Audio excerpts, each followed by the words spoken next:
Selamat pagi jemaat Tuhan, Shalom. Shalom. Pertolongan kita adalah di dalam nama Tuhan yang menjadikan langit dan bumi. Ialah Tuhan yang mendirikan dan meneguhkan jemaatnya, dan alam maut tidak akan menguasainya.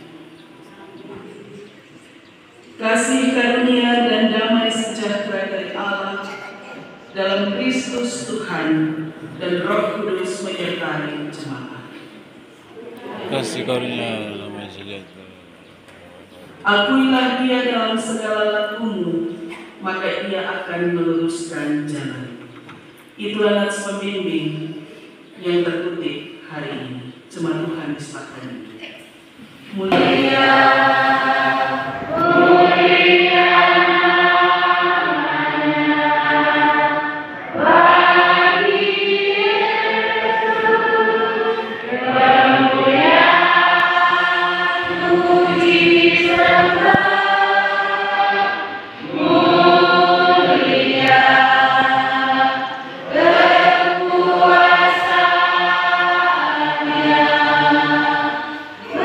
Kekuasaannya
terakhir pada ayat yang ke-11 yang diberi judul Ketaatan Hamba Tuhan.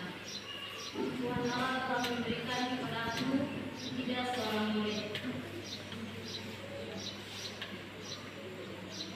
supaya dengan perkataan aku dapat memberi semangat baru kepada orang yang yaitu Yesus.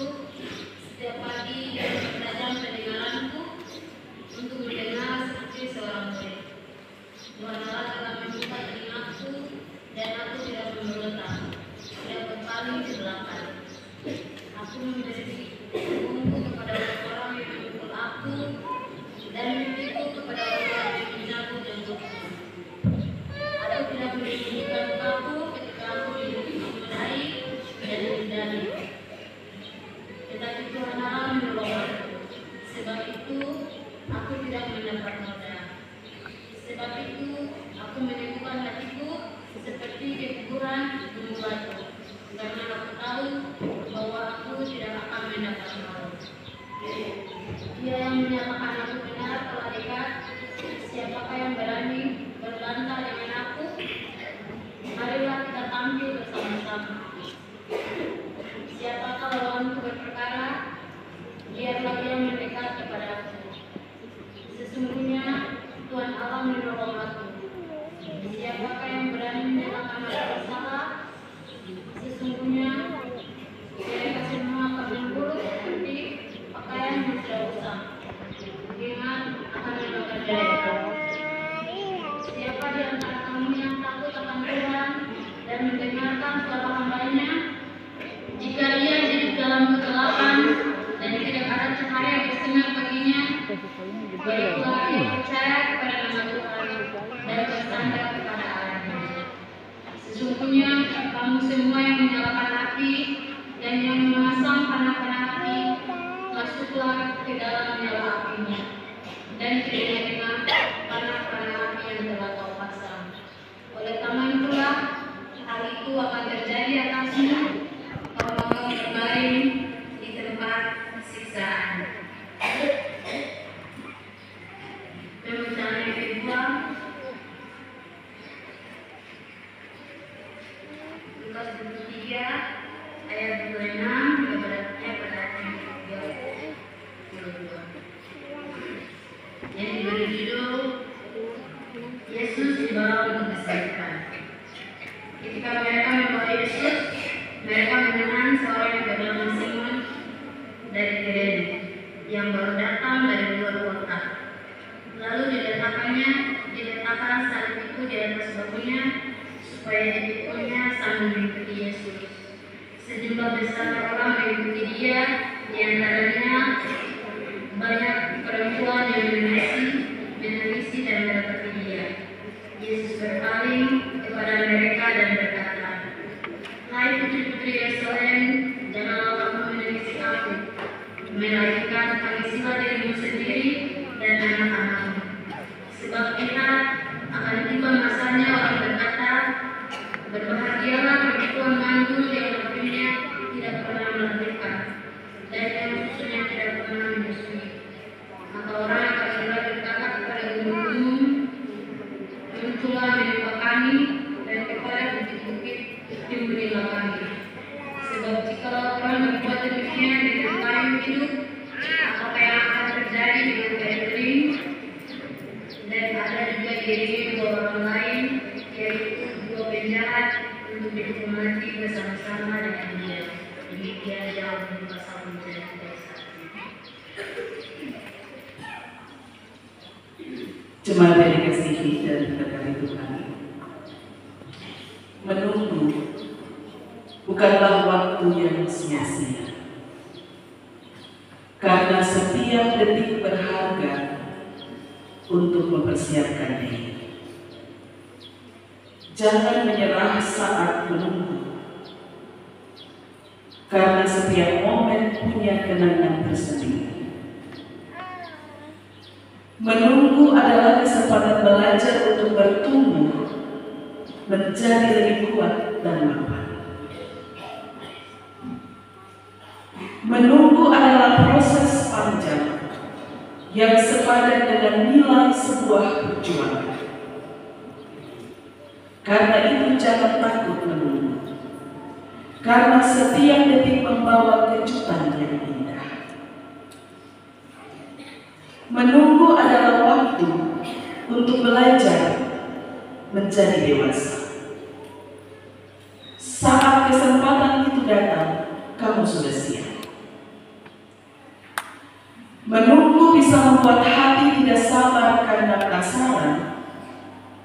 Tapi di balik itu, kita dilatih untuk menghargai waktu yang adalah anugerah Tuhan.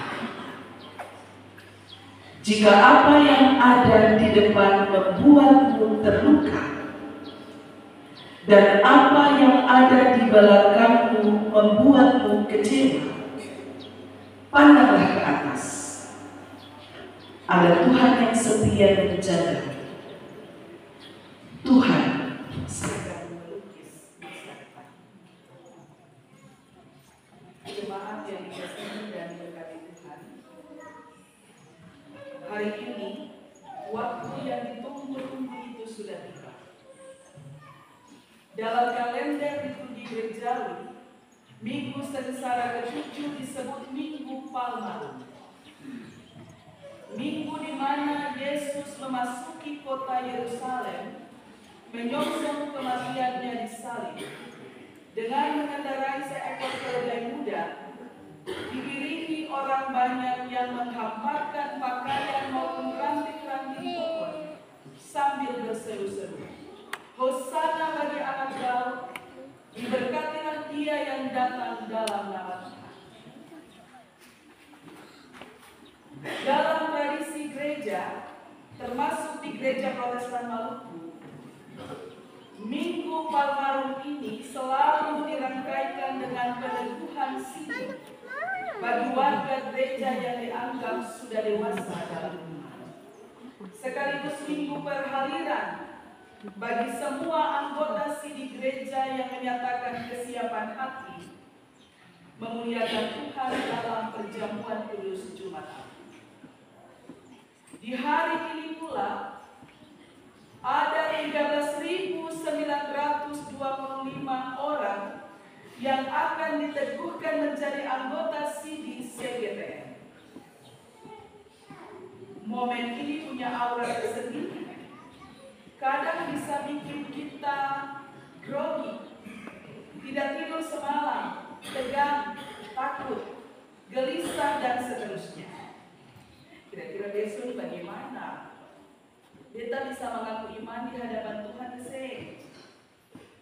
Beta bisa berdiri teguh di depan orang banyak keseh. Perasaan-perasaan itu seringkali muncul dalam benak seorang calon gereja. Hari ini terbukti para orang tua, Bapak Ani, Mama Ani, semua keluarga orang basudara, baik yang ada di Obenangan maupun yang tinggal di rantau orang, datang di sini mengantar anak-anak cucu mereka untuk mengaku iman menjadi murid Yesus yang setia, sekaligus berkomitmen untuk pikul salib. Karena itu LPJ GPM menetapkan Yesaya 50 ayat 4-11 dan Lukas 23 ayat 26-32 sebagai pemberitaan firman untuk dihotbahkan. Jemaat yang dikasihi dan diberkati Allah, jika kita membaca kedua teks ini dengan cermat, ada hal yang hendak ditekankan bagi kita tentang bagaimana menjadi seorang hamba Tuhan yang taat dan setia ketika sedang mengalami penistaan dan penderitaan karena imannya pada Kristus. Seorang hamba Tuhan dipanggil dan diutus untuk memiliki integritas seorang murid Yesus yang tidak mudah terombang-ambing. Sekalipun banyak tantangan, tapi tidak boleh abu-abu, harus konsisten pada imannya kepada Tuhan. Seorang hamba Tuhan dituntut untuk tidak melihat penderitaan sebagai aib atau hukuman, melainkan kesempatan belajar untuk lebih dekat lagi.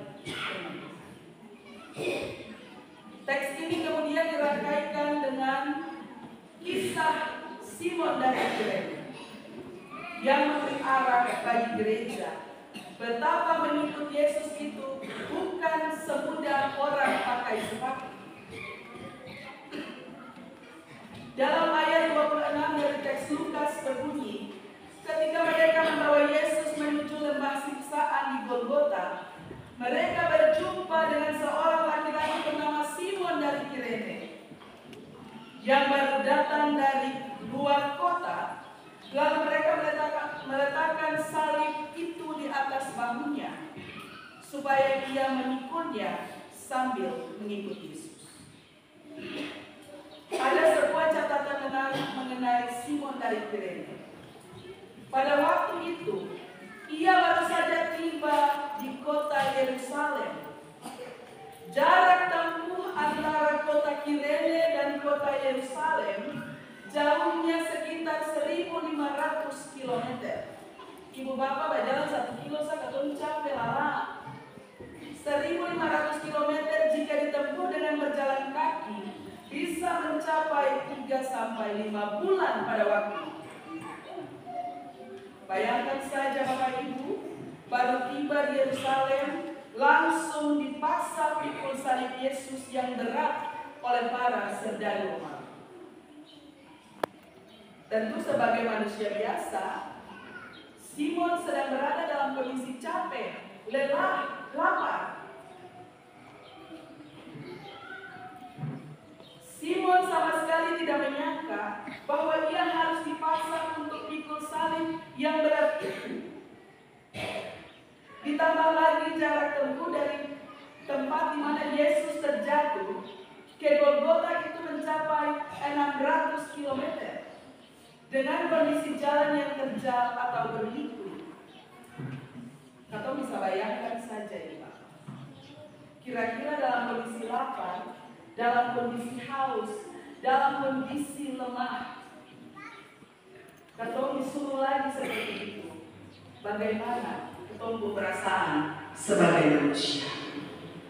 Ini yang dirasakan oleh Simon.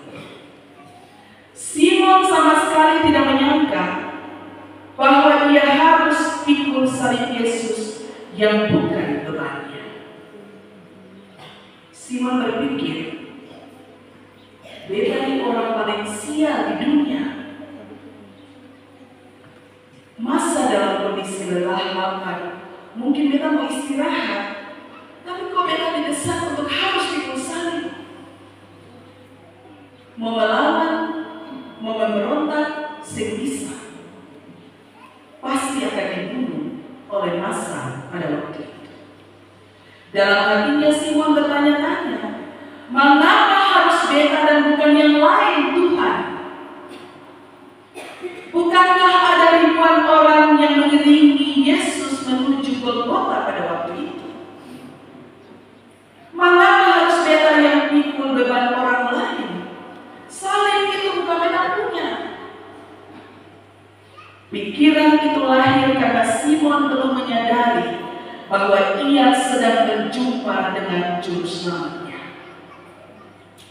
Tubuh Yesus pada saat itu cukup lemah, namun tatapan matanya penuh kesejukan. Simon mulai merasakan kehangatan saat menatap wajah Yesus yang penuh kasih. Dalam hatinya dia baru tersadar bahwa tatapan mata itu bukanlah tatapan seorang terdakwa atau penjahat. Tatapan mata itu penuh cinta dan ketulusan. Seakan dalam kondisi lemah seperti itu, Tuhan Yesus mau bilang, dan kebanyakan Simon, memang ini bukan Allah pembeban, memang ini bukan Allah yang salib, tapi beta tahu Allah mau pikul akan pada beta. Saat itulah terjadi perubahan besar dalam diri Simon. Yesus yang semula tidak dikenalnya, kini diterima dan diakuinya sebagai Tuhan dan Juru Selamatnya. Salib berat yang dipikulnya telah membuka ada sekat pemisah dan mata hatinya untuk berjumpa langsung dengan Yesus. Apa yang semula tampak buruk dan menjengkelkan hati, kini berubah menjadi berkat terindah di masa depan. Simon yang dulu tidak pernah dikenal oleh siapapun, kini dikenal sepanjang sejarah kekristenan.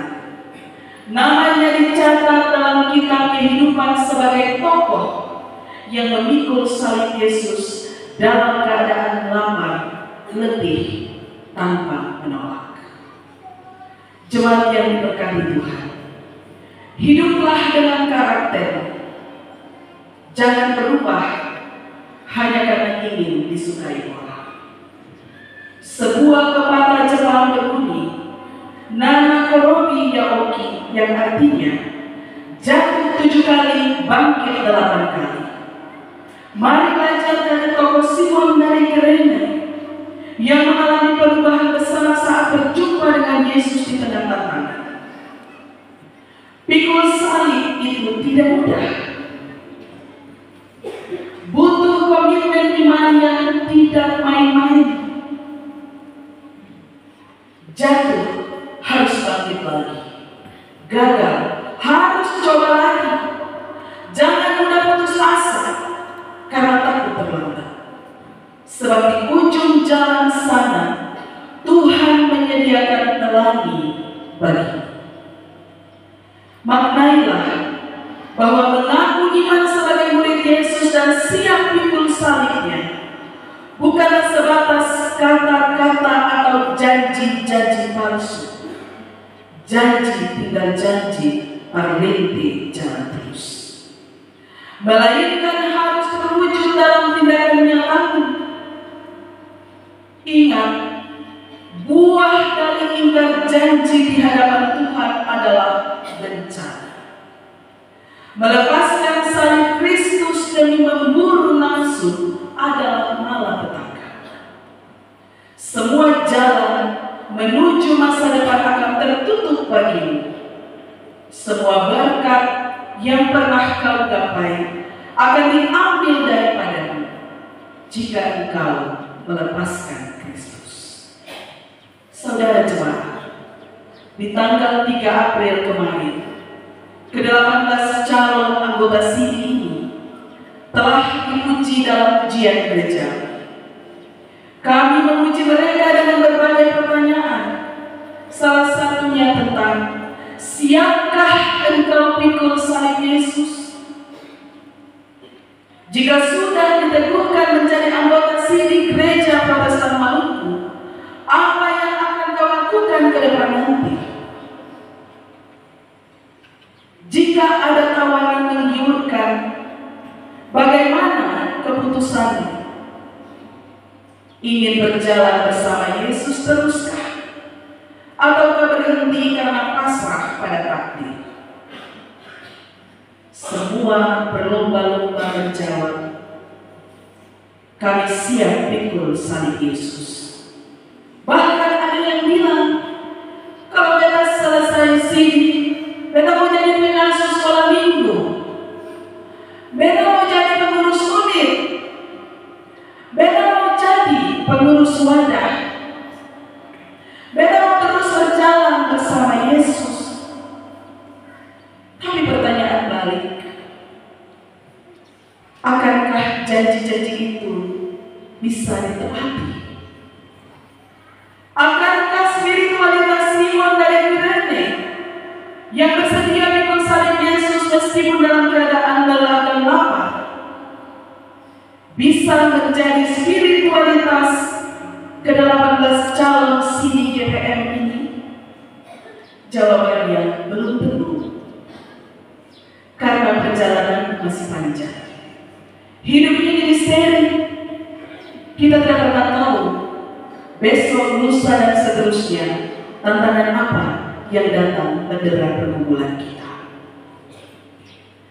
Fakta menyebutkan banyak orang sesudah mengaku iman di hadapan Tuhan tidak segan-segan pula untuk melepaskan dia hanya karena cinta uang dan takhta. Demi ikut tren atau perkembangan zaman, orang jadi kehilangan integritas sebagai murid Yesus dengan postingan-postingan yang tidak beretika di media-media sosial. Postingan-postingan yang mengadu domba satu sama lain, menyakiti satu sama lain dengan kata-kata kotor, sikap dan perilaku hidup yang saling melukai. Sadarlah bahwa keputusanmu hari ini menentukan masa depan. Salah memutuskan masuk jurang. Jemaat yang berbahagia, ada 2 pesan mengakhiri khotbah ini yang hendak kita sampaikan pada kaum semua, terutama untuk kita anak-anak ke-18 yang kita sumimpin Bapak Unjuk sebagai KTK, Bapak Pendeta Doni Himbi selama 1 tahun dengan baik-baik. Yang pertama, jangan bandingkan prosesmu dengan orang lain, karena tidak semua bunga tumbuh dan mekar bersamaan. Jangan bandingkan kisah hidupmu dengan kisah mereka yang ada di sinetron, karena kisah mereka ditulis oleh sang sutradara atau penulis naskah film, sedangkan kisah hidupmu ditulis oleh Tuhan dengan tangannya sendiri. Yang kedua, menilai boleh, menghakimi jangan. Percaya diri itu penting, tapi sadar diri itu jauh lebih penting. Orang lain mungkin bisa salah, tapi ingat, kita juga tidak selamanya benar. Hidup ini penuh drama. Ada yang cari muka, ada yang bermuka 2, ada yang tidak punya muka alias tidak tahu malu, ada pula yang buang muka karena iri hati. Di manakah posisimu? Cari muka, bermuka 2, tidak tahu malu, atau suka buang muka karena sirik? Semoga kita tidak memilih satupun dari jalan itu, karena kita hidup untuk cari Tuhan, bukan cari muka, bukan pula cari nama. Teguhlah pada imanmu, pandanglah Kristus, jadilah teladan kasih-Nya. Pikul salibmu, jangan menoleh ke kiri atau ke kanan. Percayalah, bersama Tuhan kamu bisa mencapai hari esok. Tuhan memberkati kita semua. Amin.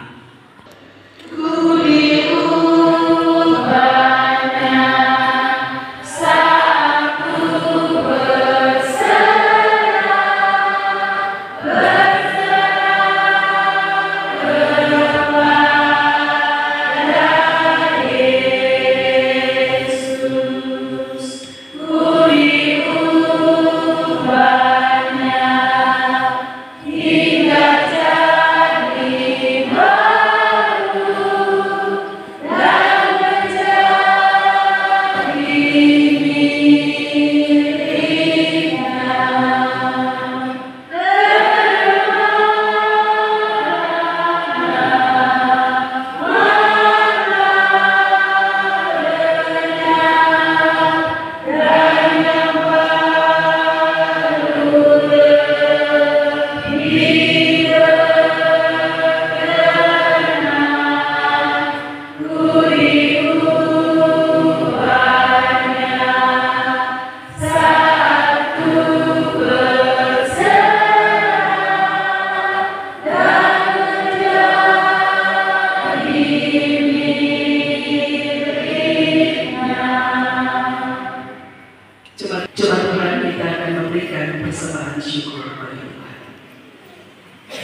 Jemaat kekasih Kristus, telah kita ketahui bahwa kini akan diteguhkan 18 orang yang akan menjadi anggota sidang gereja. Mereka telah mengikuti katekisasi yang ditetapkan oleh gereja, dan ternyata tidak ada sesuatu keberatan atas mereka setelah 2 minggu berturut-turut nama mereka diumumkan dalam kebaktian jemaat. Dengarkanlah kini beberapa pengajaran dan nasihat pokok mengenai hidup seorang anggota sidang gereja yang dewasa dalam imannya. Kamu telah menerima Kristus Yesus Tuhan kita, karena itu hendaklah hidupmu tetap di dalam Dia. Hendaklah kamu berakar di dalam Dia dan dibangun di atas Dia. Hendaklah kamu bertambah teguh di dalam iman yang telah diajarkan kepadamu, dan hendaklah hatimu melimpah dengan syukur. Biarlah kamu juga dipergunakan sebagai batu hidup untuk pembangunan suatu rumah rohani, bagi suatu imamat kudus, untuk mempersembahkan persembahan rohani yang karena Yesus Kristus berkenan kepada Allah. Tetapi kamulah bangsa yang terpilih, imamat yang rajani, bangsa yang kudus, umat kepunyaan Allah sendiri, supaya kamu memberitakan perbuatan-perbuatan besar dari Dia yang telah memanggil kamu keluar dari kegelapan kepada terangnya yang ajaib. Karena telah ternyata bahwa kamu adalah surat Kristus yang ditulis oleh pelayanan kami, ditulis bukan dengan tinta tetapi dengan roh dari Allah yang hidup, bukan pula pada loh-loh batu, melainkan pada loh-loh daging, yaitu di dalam hati manusia.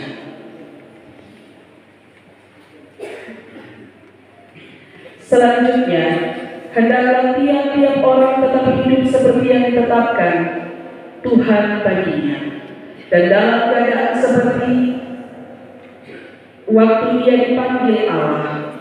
Inilah ketetapan yang kuberikan kepada semua jemaat. Demikian juga orang-orang muda, nasihatilah mereka supaya mereka menguasai diri dalam segala hal, dan jadikanlah dirimu sendiri suatu teladan dalam berbuat baik. Tetapi kepada kita masing-masing telah dianugerahkan kasih karunia menurut ukuran pemberian Kristus. Pengajaran dan nasihat para rasul itu menegaskan bahwa anggota sidang gereja yang telah menerima Yesus Kristus sebagai Tuhan dan Juru Selamat dunia ini hendaklah terus-menerus hidup di dalam Dia, berakar di dalam Dia, dan berfungsi sebagai batu-batu rohani di dalam bangunan Allah. Dengan demikian, saudara-saudari haruslah menjadi sumber daya dalam rangka pembangunan jemaat Tuhan sebagai tubuh Kristus, sehingga terus-menerus memuliakan perbuatan Tuhan yang besar dalam tuntunan kuasa Roh Kudus. Karena itu, jadikanlah hidup saudara-saudari teladan hidup yang mengasihi dan melayani sesama, dan memelihara alam semesta. Peneguhan sebagai anggota sidang gereja sesungguhnya merupakan tanda bahwa saudara-saudari berjanji dan bertekad di hadapan Tuhan dan jemaatnya untuk bertanggung jawab dan setia mengikuti Tuhan dengan cara bersekutu, bersaksi, melayani, dan memberdayakan seluruh potensi yang tersedia untuk menjadi berkat dan memuliakan nama Tuhan. Saudara-saudari yang akan diteguhkan menjadi anggota sidang gereja diundang berdiri untuk menjawab pertanyaan dan sekaligus sebagai perwujudan tekad menjadi saksi Kristus. Pertama, apakah saudara-saudari percaya kepada Allah, Pencipta langit dan bumi, Yesus Kristus anak Allah yang tunggal Tuhan kita, dan Roh Kudus yang memimpin kita kepada kebenaran? Kedua, apakah saudara-saudari dengan sepenuh hati bersedia menyatakan iman menjadi pengikut Kristus yang setia secara nyata dalam hidup setiap hari? Ketiga, apakah saudara-saudari bersedia menjadi anggota siri Gereja Protestan Maluku dengan rajin dan setia mengambil bagian dalam pembangunan jemaat Tuhan? Apakah jawabmu Aryo Rahmatullah? Ya, saya mengaku, percaya dan bersedia dengan segenap hati. Apakah jawabmu Christine Selviana Berduan? Ya, saya mengaku, percaya dan bersedia dengan segenap hati. Apakah jawabmu Evan Kelvin Rahmatullah? Ya, saya mengaku, percaya dan bersedia dengan segenap hati. Apakah jawabmu Feltri Michael Rahmatullah?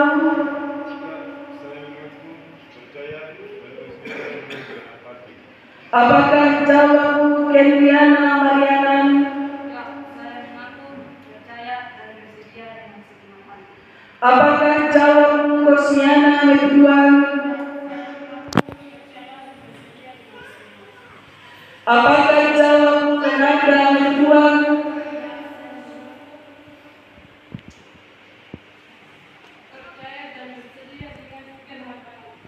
Apakah jawabmu Lia Novela Rahmatullah?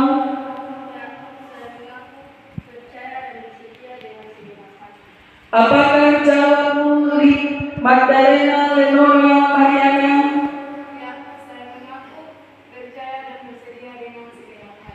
Apakah jawabmu Lince Carolina Bumiana?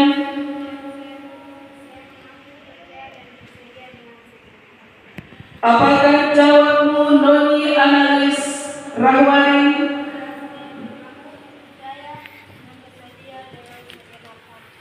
Apakah jawabmu Patrick Senata Bumiana? Apakah jawabmu Servanus Rahmatullah? Ya, saya mengaku, percaya dan bersedia dengan segenap hati. Apakah jawabmu Sherina Masaitun? Ya, saya mengaku, percaya dan bersedia dengan segenap hati. Apakah jawabmu Stevia Nugraha?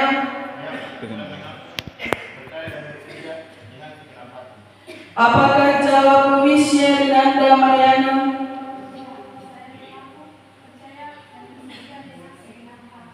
Apakah jawabmu Whitney Vanda Yohan?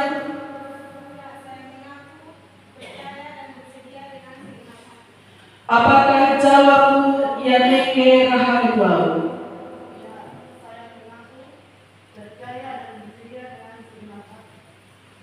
Tuhan mendengar dan memberkati pengakuan saudara-saudari.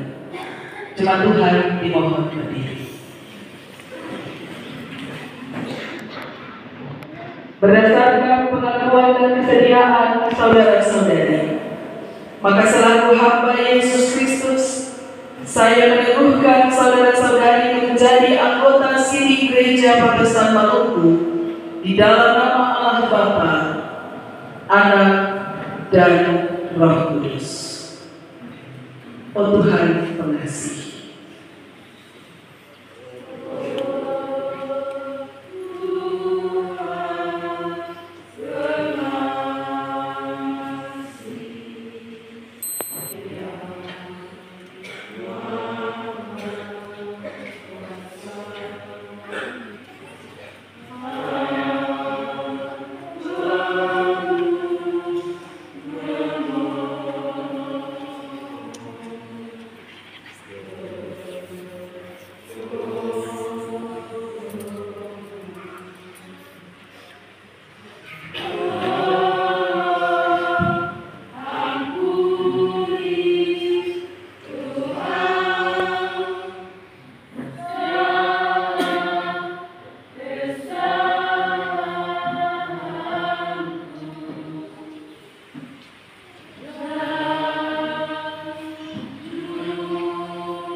Kiranya Allah sumber segala kasih karunia yang telah memanggil kamu dalam Kristus kepada kemuliaan-Nya yang kekal, melengkapi, meneguhkan dan menguatkan serta mengokohkan kamu. Ialah yang mempunyai kuasa sampai selama-lamanya. Amin. Coba Tuhan silakan.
Sebagai pelayan Yesus Kristus, saya mengundang saudara-saudari anggota sini yang baru untuk turut mengambil bagian dalam pesta perjamuan.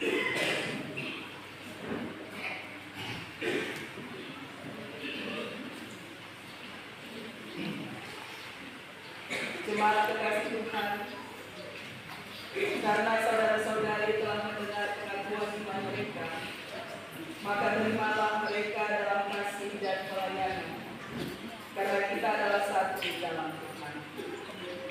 Hendaklah kita semua hidup dalam cinta kasih dan kebaikan, dengan saling menguatkan dan saling menghibur. Sebab dengan demikian semua orang akan tahu bahwa kita adalah murid Kristus. Jadi, akhirnya saudara-saudari, semua yang benar, semua yang mulia, semua yang adil, semua yang suci, semua yang manis, semua yang sedang benar, semua yang disebut kebajikan dan patut dipuji, pikirkanlah semuanya itu. Dan apa yang telah kamu pelajari, dan apa yang telah kamu terima, dan apa yang telah kamu dengar, dan apa yang telah kamu lihat padaku, lakukanlah itu. Maka Allah sumber damai sejahtera akan menyertai kamu. Anggota sini baru